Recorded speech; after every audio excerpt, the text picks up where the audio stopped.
Welcome back, everybody. Golden Boy here, and today I wanted to do this video as a golden nugget, but the lighting in my apartment just would not allow me to do so. It is a rather beautiful day here in New York City, and that means that the clouds are out and they're blocking the sun, and they don't block the sun, and it goes from really, really dark to really, really bright, and it's just really weird.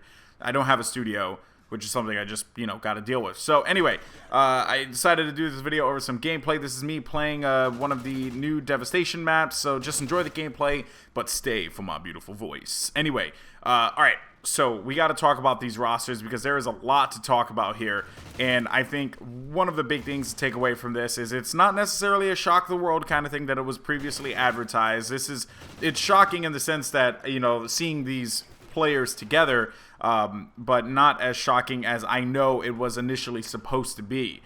So in any case, moving on from that, first and foremost, CurseFire, which is Burns, Muddog, Croser, and Sin. I actually really like this team. I think Burns is a great player. I think Doubt, just fits a lot better with the AOX squad.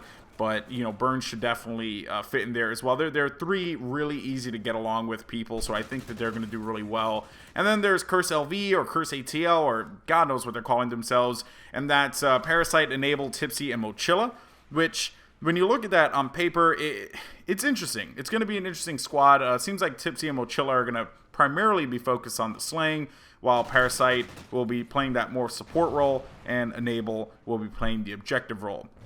And I have to say, I just want to point this out real fast. I'm glad that Enable isn't putting himself in that position where it's like, oh, I'm a Halo player like Formal and Crimsix. That means I should slay.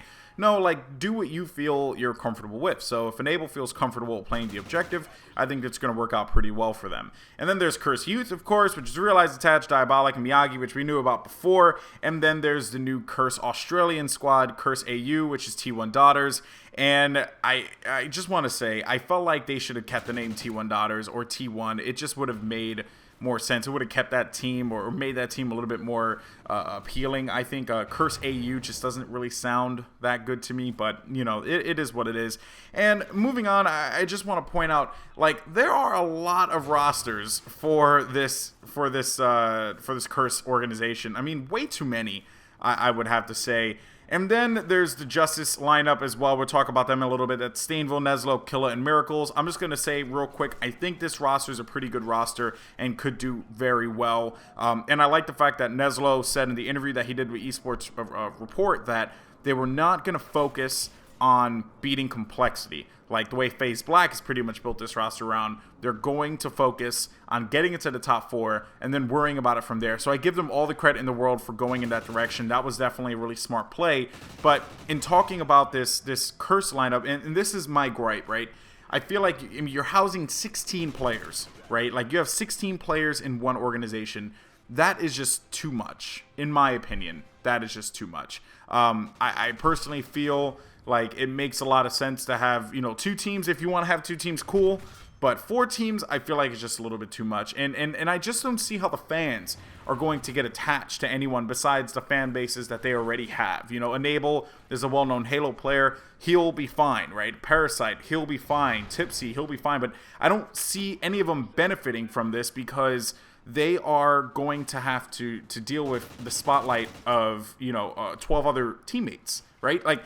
I don't get it. I just don't see why you have to have all these different teams. And also the other thing, that as far as Curse AU is concerned, if it involves them coming them over to from down under over to the United States to play in some events, I'm okay with that. That is okay, But CurseFire and CurseLV, I just don't see the reasoning in having 2 teams.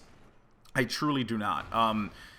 But again, it's not my organization. It's Bluff Dogs, and Bluff Dog knows that I've always been a friend and a supporter. So, I'll continue to support, but I have to ask that question because no one's really asking that question.